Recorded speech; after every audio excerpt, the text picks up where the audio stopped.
I've been asked to chair this final session. My name is Richard Masters. I'm a partner in Pinsent Masons and a director in compliance solutions business Serico. I'm delighted to have on stage with me this afternoon Raphael, who is the GC and Compliance Officer for Denso, and Stefan, who is GC and Chief Compliance Officer for Theo Müller.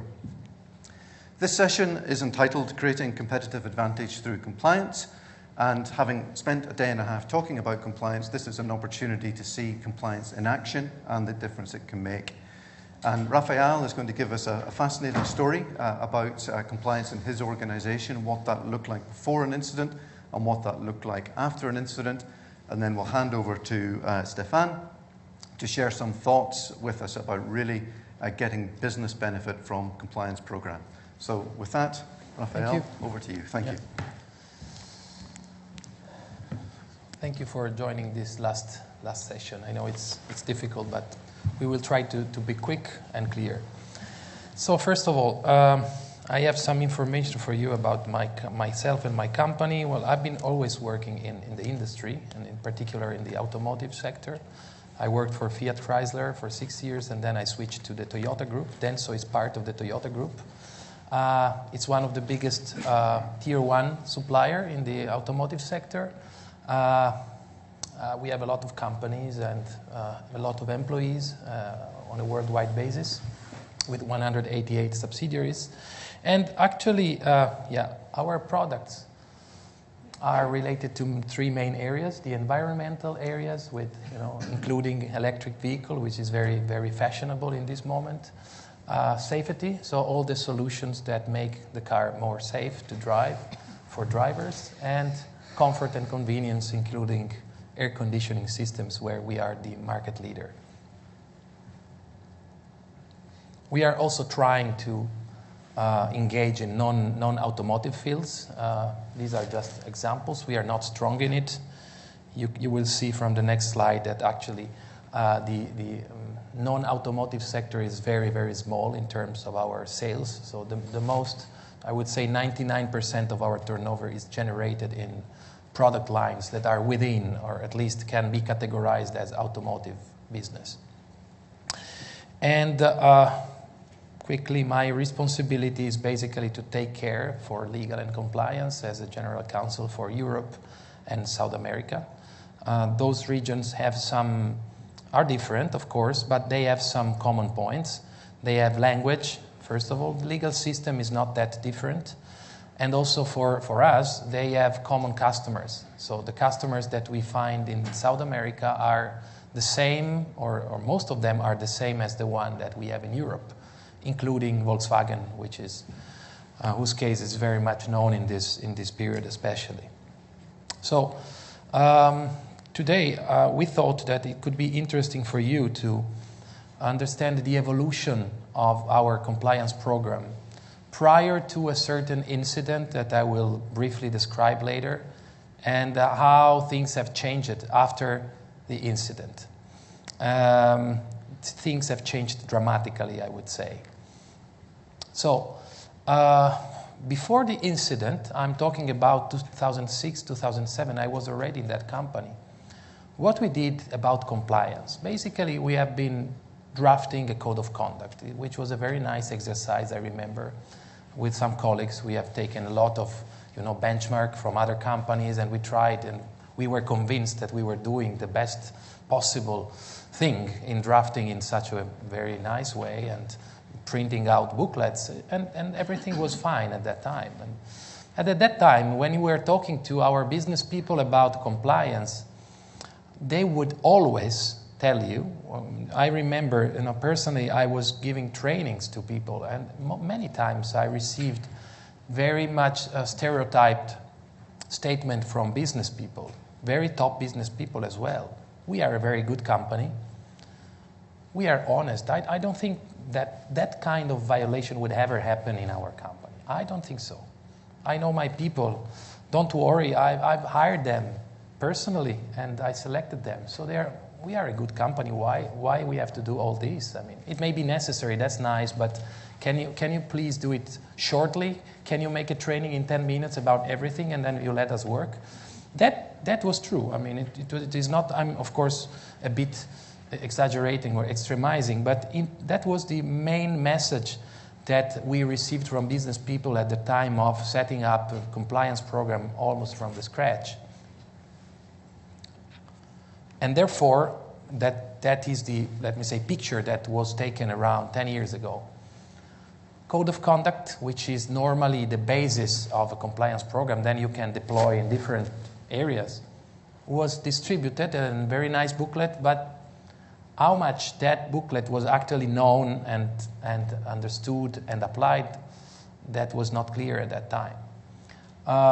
Policies, some policies existed, some policies did not exist in the respective risk areas. Risk assessment, actually, which is one of the first things to do in a compliance program, was not done properly. So it was basically a sort of copy-paste situation. And also the company procedures were not perfectly at all aligned with the policies and also with the code of conduct. So it was a bit messy. And finally, in general, if you were to ask to our associate what is compliance, they would probably know what is compliance in very general terms. But actually, they would not really mean or know the meaning for them of what compliance implies for them, of what is the actual impact of compliance in their daily business, in their daily job. So definitely, at that time, the system was not perfect. It was very far away from being perfect. Then, in February 2010, the first incident, which generated the domino incidents, we were raided in our North American headquarters by the FBI, Department of Justice, for antitrust violations. And this first incident, as I said, has contributed to generate other incidents on a worldwide basis. So we finally got into an agreement with the government. We paid $78 million. But then we were investigated almost everywhere in the world. In some countries, we didn't pay money, but we were held guilty just because we were, positively disclosing, collaborating with the authorities. In some other countries, this didn't work, like in China, for example, in Canada. We paid a lot. And as you can see, in this list, there is not Europe. And because I cannot talk about that, because the investigation is still going on, so I cannot tell you anything, but I can say that this is happening right now. So after 5 years, the European Commission is a little bit slow, but they do their job. And when finally they take decision, normally the decisions are very heavy. So I just hope that they will try to forgive us as much as possible. But anyway, that's going on right now. I'm not going to talk too much about that. And then aside of these kind of administrative sanctions, then we are having class actions from the consumers that are of course taking benefit of the sanction that we received from the authorities. That is the biggest evidence. You are liable because the authorities are saying you are, and then that's generating a number of problems that it's very difficult to imagine, or at least for me, it was very difficult to imagine 10 years ago. And of course, I'm not spending time in the loss of reliability and reputational damages that have pushed certain customers of ours, car makers. Some of them are now having problems, we know, but I mean, that's not a very good revenge for us. I mean, the point is that some of them have stopped to buy from our company for 1 or 2 years, and given the volumes that we are talking about, that is really money, a lot of money. On top of that, last but not least, 6 of our friends, associates, have served months in jail in the United States due to the extraterritorial effect. They have never been in the US, but they have been working for the US market, and therefore the US nexus has been found out, and now they have been in jail. So this issue has been a big issue in our company. So immediately there was a confusion in the company. You can imagine, what shall we do? For a little while, there was uncertainty on who has to do what. And we were, just managing the investigation rather than managing the prevention. I think it makes sense. Immediately, you have to cope with the immediate problem. And then after, you can think about how to avoid this in the future. But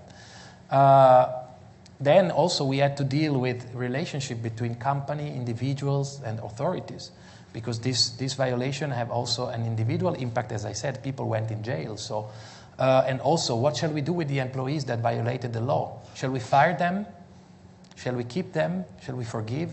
So all this debate has been going on for a while.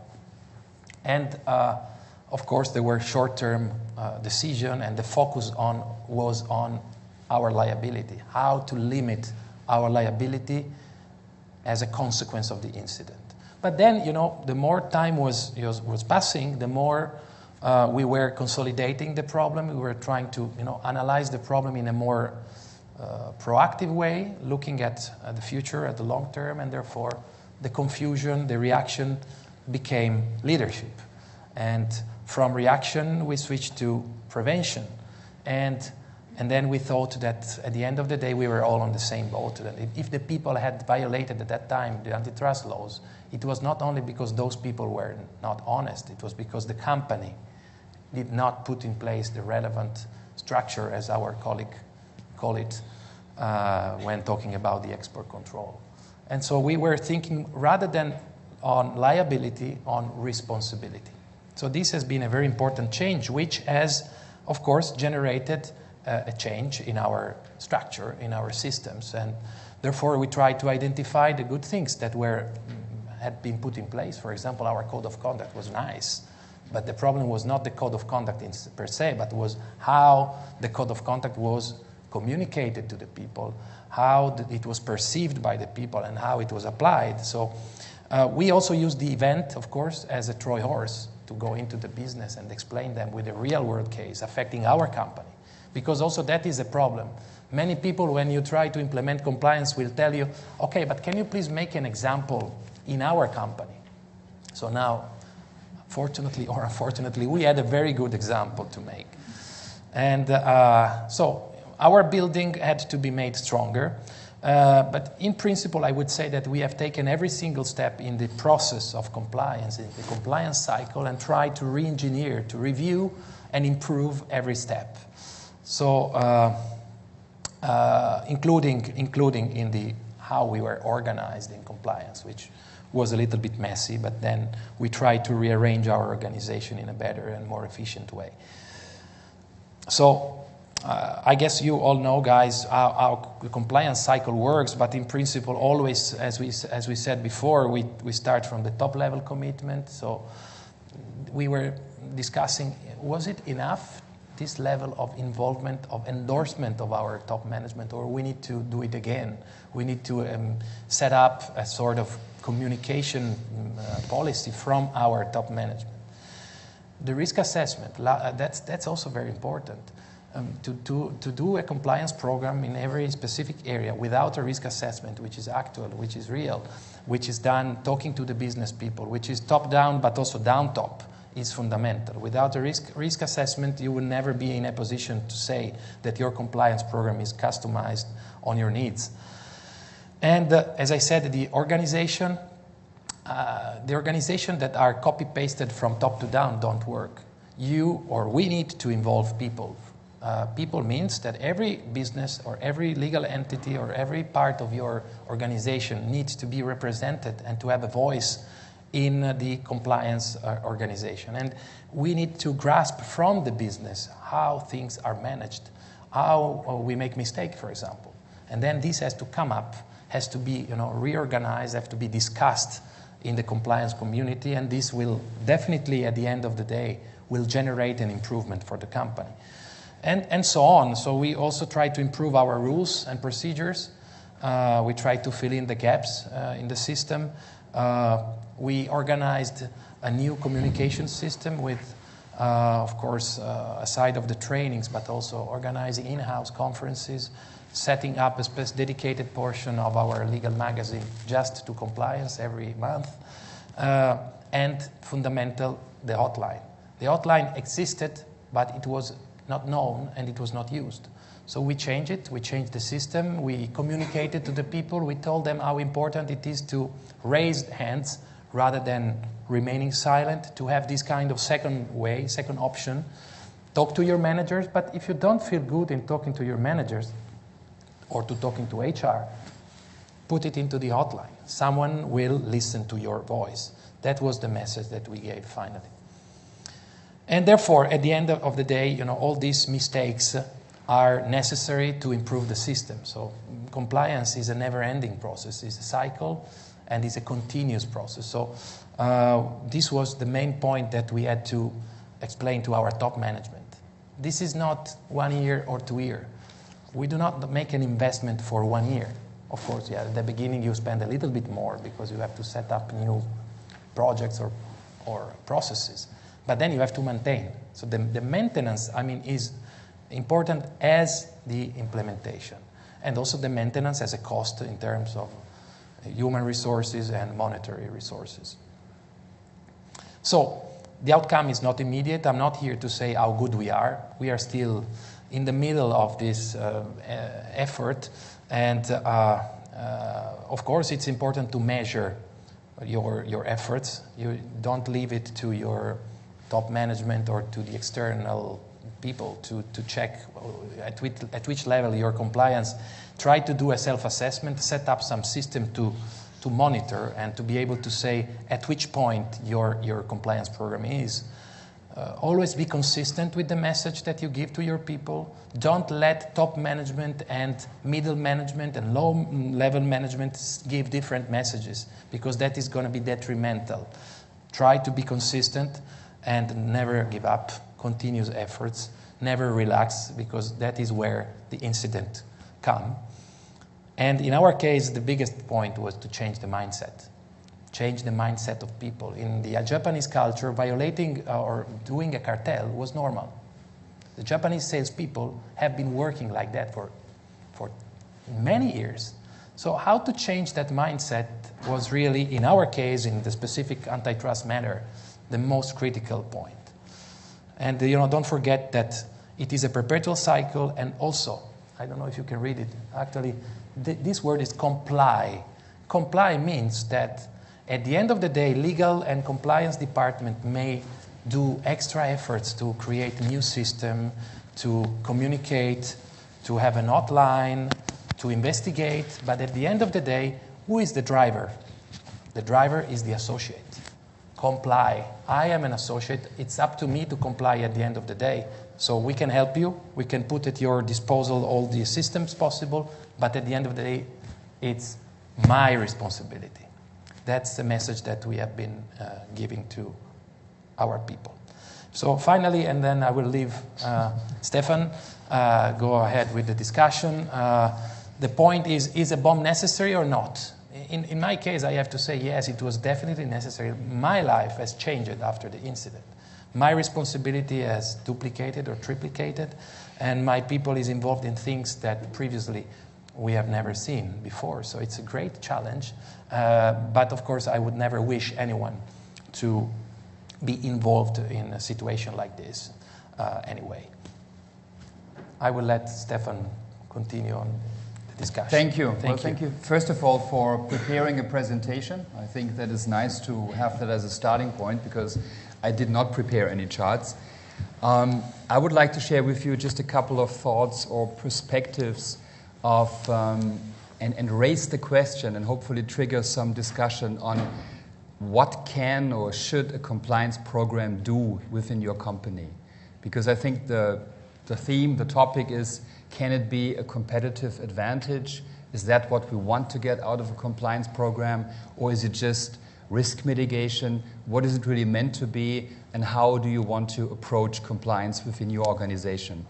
From my side, two perspectives that link to my career, two very, well, related but yet different stages. I was Chief Compliance Officer for the Nestlé company in Switzerland and implemented a worldwide compliance program. 5 years it took me to put this into place with teams.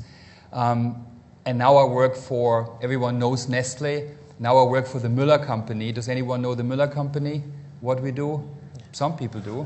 That's nice. So for those who don't, it's a small company. We do dairy products. Well, it's now a 5 billion company that has grown tremendously over the past 5 years. It's owned by one person, by Mr. Theo Müller. And so it's a very entrepreneurial company, very different. It's like day and night if you compare the Nestle organization with the Müller Company. And I did this compliance program for Nestle. I'm doing it now for Müller, and I can say it is totally different mindset, different approach, different things we want to get out from it. In Nestle, very similar to what you were describing as the pre-bomb time, which was basically biggest challenges in implementing a compliance program was to fight complacency. Like this feeling, you know, we are great, fantastic culture, nothing can go wrong, nothing can happen. Of course, also at the same time, truly international organization with very different challenges depending on where in the world we were looking at. And thirdly, linked to the first one, to convince top management that this is still very necessary. That was the starting point in Nestle, and it then progressed to a point where compliance and the state-of-the-art compliance program that we had at that point was really used as a selling point, as something that Nestle stood for. Very similar to, let's say, the sustainability program that Nestle has in place, and trying to really position the company as a great corporate citizen. It goes well with the mission, good food, good life, to really sort of better the world. That's one approach. And we can see and discuss how a compliance program can fit in there and can help actually transport that message and really help make it a better company. We used to say good compliance decisions are business enabler because it helps to make good business decisions, the right ones, but also good for the business. In Müller, very different approach. We basically want to sell our products, want to make money, and want to be left alone. That's pretty much it. And it works very well. To the point where we too have to look at avoiding certain risks, mitigating risks. So I had a conversation actually not too long ago. This was really the starting point for actually rolling out the compliance program before we talked about it. There was a yogurt cartel in France. You may have heard of that. And Theo Müller asked me, so is that something that could happen to us too? What do we do to avoid that? So he came very much from not this sort of ethical aspect of we need to have that because we want to be great and good and be kind of a role model for society, but more, if that would happen, we would have to entertain those kind of fines. No way. So let's try and avoid that and stay on the right side. Again, different approach. So in Müller, what we do now is we are positioning compliance really as active risk management. Accordingly, we have looked at the areas where we face actual risk, which is antitrust, clearly, data protection, which is becoming bigger and bigger and more important with more potential fines and risks, and thirdly, of course, also anti-corruption. So these are the three main areas that we focus on. We have made a very clear decision not to write a code of conduct. Again, Nestle, very similar to what you were describing.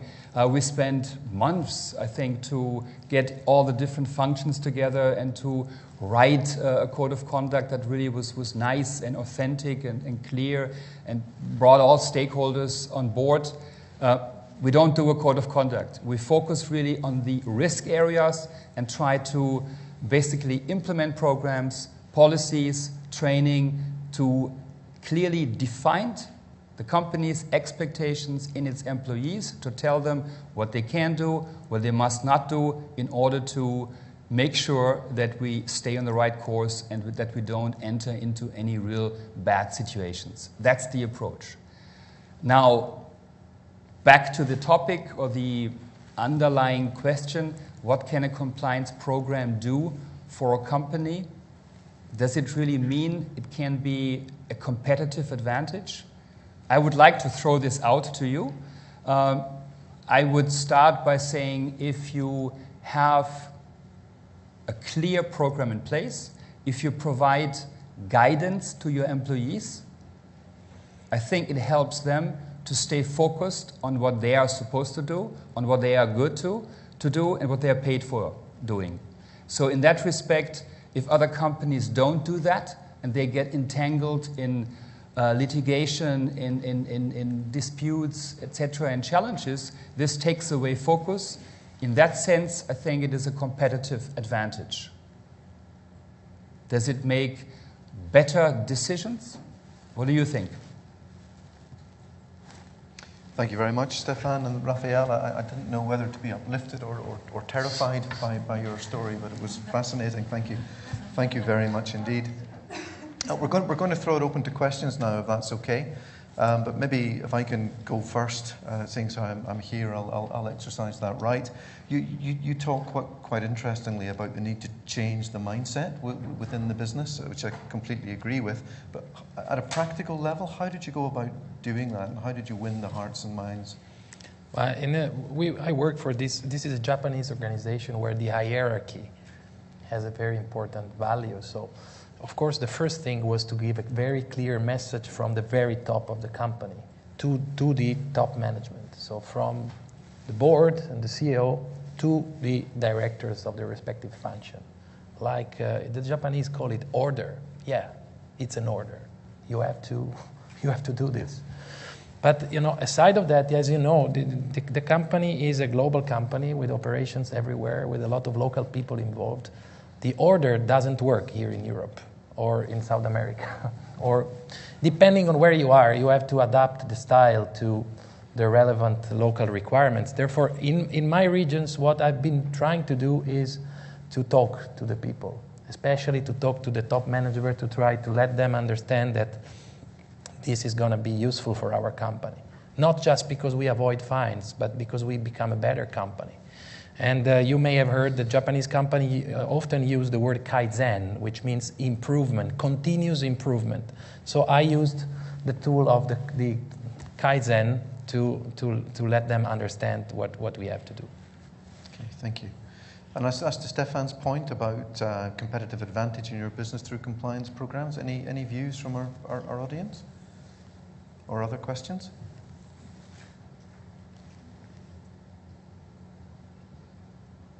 It seems to me that most often, depending on the sector that you're in, of course, but it's I don't know if I could call it a competitive advantage, because it's a requirement for, if you want to bid alongside your competitors, you're going to have to show that you can adhere to their compliance policy, the policies of the client, which implies that you have your own. So in that sense, it's quite the playing field is level if you've got one. You don't really have a choice anymore. I think you kind of have to do. But I think what's important is what you do is it has to fit with your own culture. Yeah. It has to be authentic. I think if you just sort of put something on top, whether it's a code of conduct or anything else, it's prone to fail if it's not organic, if it doesn't really fit with the overall mentality, mindset of the company. So it has to kind of be one. No, just looking from the external point of view. Yeah. And you've clearly had experience of that across two organisations which feel quite different, very different at a cultural level. I mean, as you asked the leader of that programme, did you find that you had to adjust how you interacted with the business? Yes. Absolutely. I mean, in many ways, as a general counsel, the role of the general counsel is very different.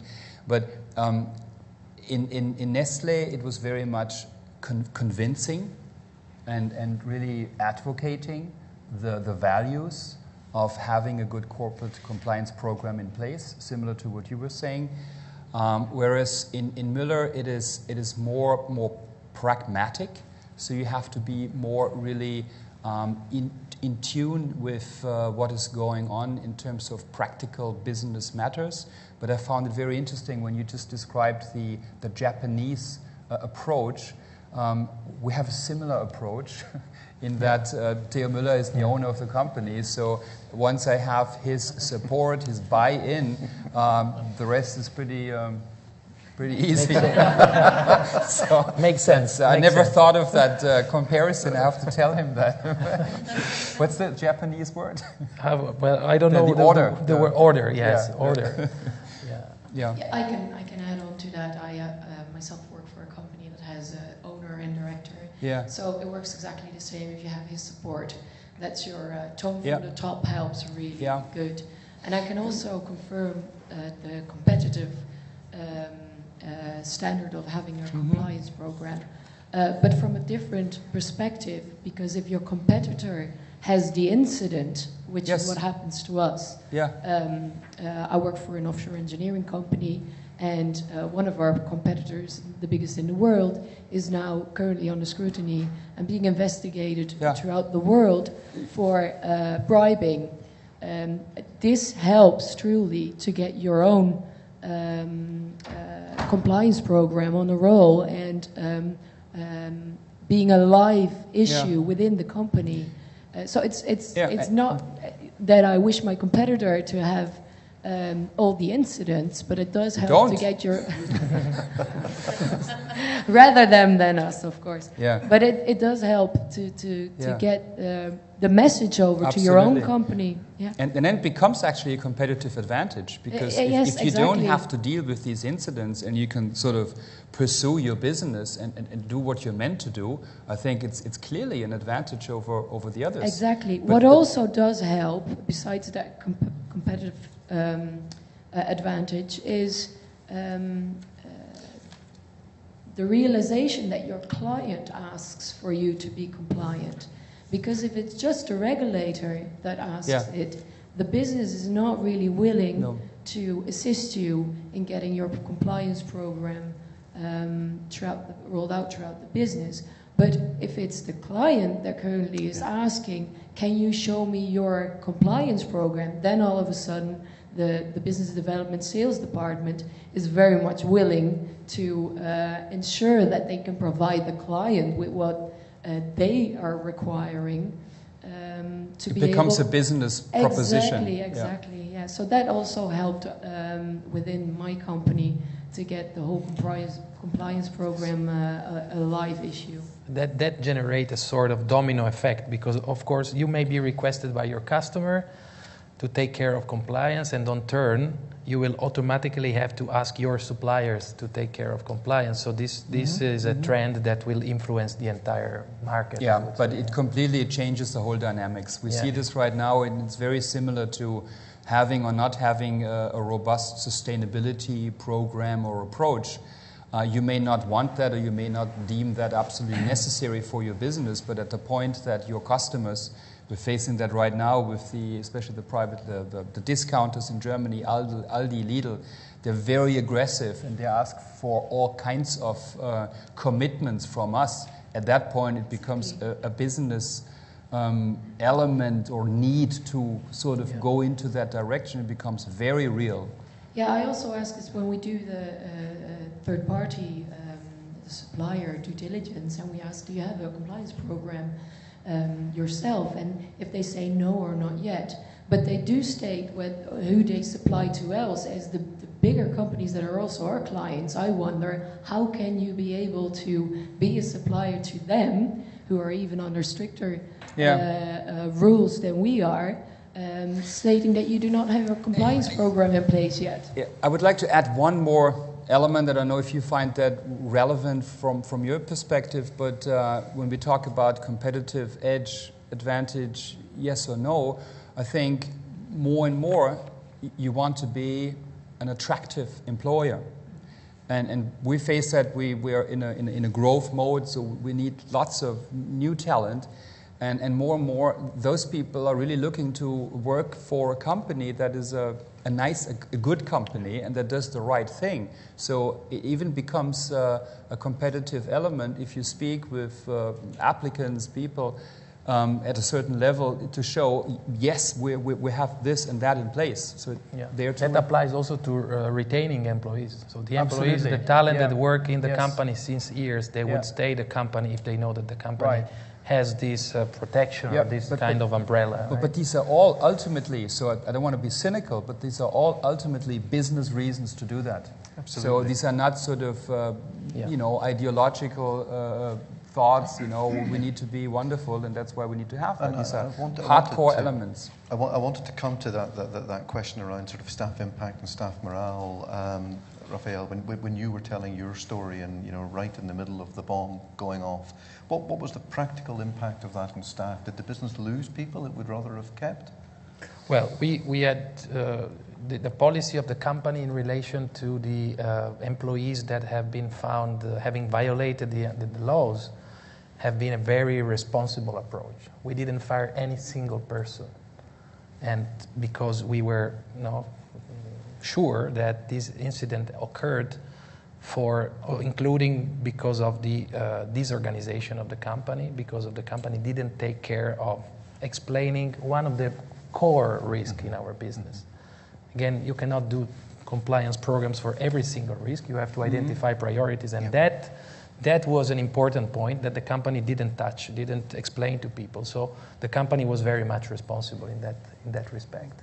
But did you get a sense of others as, you know, you were talking about the impact on customers and stakeholders. There was obviously a reputational piece here. Did you feel that made it, you know, to your point, harder to recruit in the market? Did it have an impact in that way? Well, yes. We are still, you know, suffering this impact. And, you know, many times when I meet other people in the same industry, they will refer to our company, but also others, as the company that has violated the law. And, you know, that had really, really a very, very concrete impact. on our capability to be competitive. Because, you know, we realized that de facto, although it was not always expressly declared, some company put Denso on hold, and that was expressly stated by the customer. But in some other cases, we got to know that we were losing business without any clear, business reason. And ultimately, our interpretation is that we lost the business mainly because our image to the customer had been changed and suffered. Yes. Any other questions from the floor?